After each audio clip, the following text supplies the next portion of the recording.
Yo everyone, welcome back to another GeoGuessr video, another 5 metas every pro should know video on this fine Sunday, and today we're talking about Spain.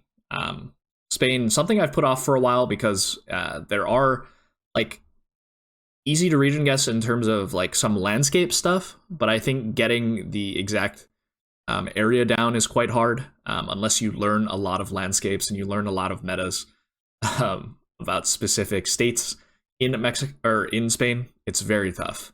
But anyway, I have some basic ones kind of just to get you guys started in Spain, and hopefully this will help out. Also, it really helps if you read the Plunkett guide as well, because there's a lot of good stuff in there about Spain. But a lot of them are road numbers and area codes, which I don't find as consistent if you're not a moving player. So we're going to need to, dig deep a little bit more for some no move and NMPZ metas. But here we go. Hopefully you guys enjoyed the video. I'll see you guys at the end. All right, so our first meta is going to take us to the AP15 in Navarra here. And this is pretty much this highway running towards Pamplona and then north of Pamplona as well. So you get a lot of this red bollard here in this, which, to my knowledge, is unique to this road because I've never seen it anywhere else. You get this very rectangular looking bollard with like a rectangle reflector on the top, and also on this road you will get red reflectors actually on the guardrails, which is not something that you see. I don't know if you really see it too much anywhere else in Spain.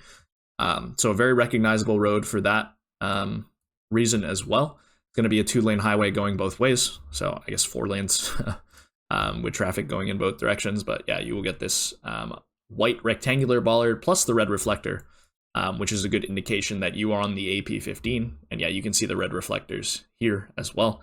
Yeah, very valuable meta for knowing the road, and getting a nice plonk down always feels very nice.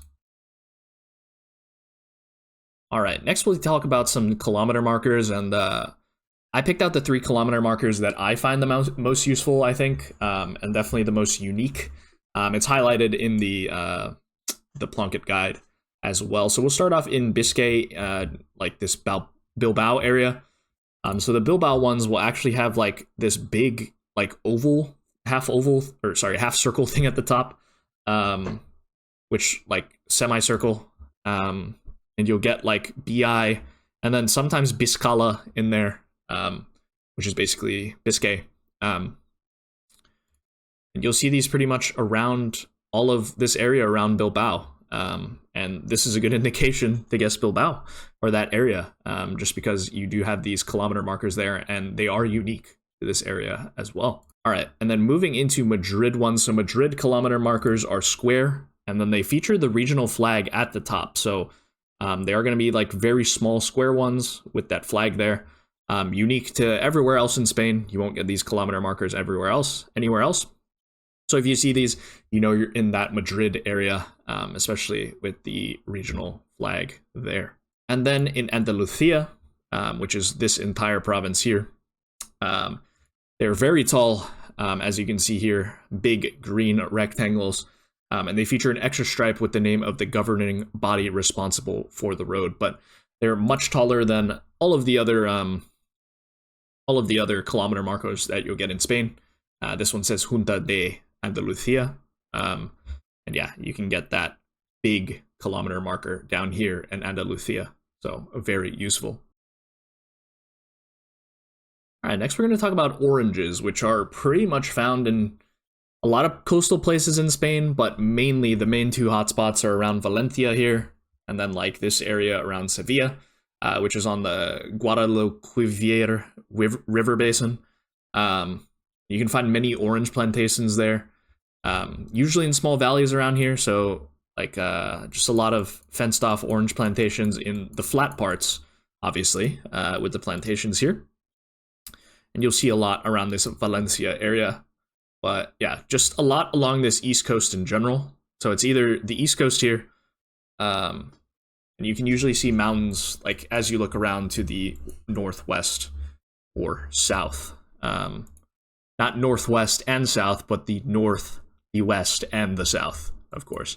And then around Sevilla, around the river basin, you will get a lot of orange plantations. This one's more up in the hills, which is pretty cool. But this is pretty rare coverage because there's not as much coverage in the hills. It's pretty sparse there. But around Sevilla, yeah, you will get this these river basins, and yeah, good for growing oranges as well.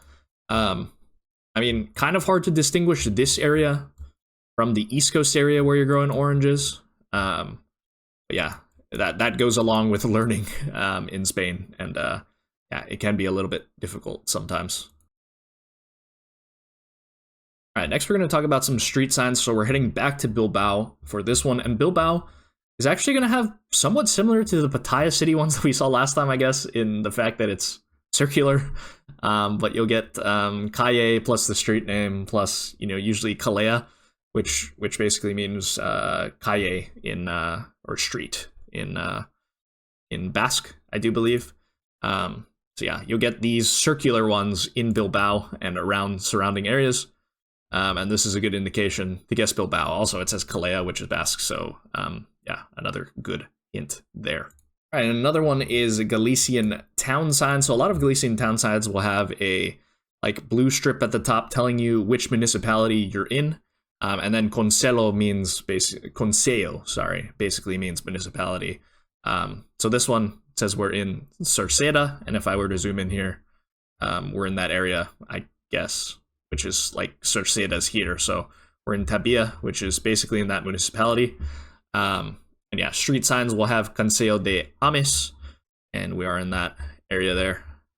And this one, we're looking here, it says Consejo de Zas, and yeah, we're just entering into Zas there. So yeah, good meta to know for Galician towns. Obviously, Galicia is pretty recognizable considering it is, very green looking. This kind of looks like Portugal, but it's, you can tell it's Spain because of the red border plus, a lot of these chevrons here, which will be usually yellow and black in Portugal. But, it's good to know how to guess Galicia, and you can actually get the municipality as well on those town signs if you know them.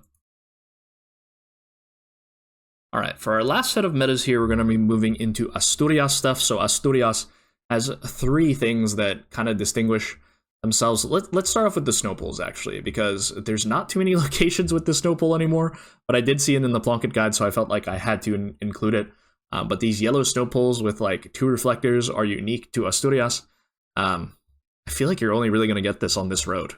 So I guess if you know, and you can get this road here, which is north in the Parque Natural de Somiedo.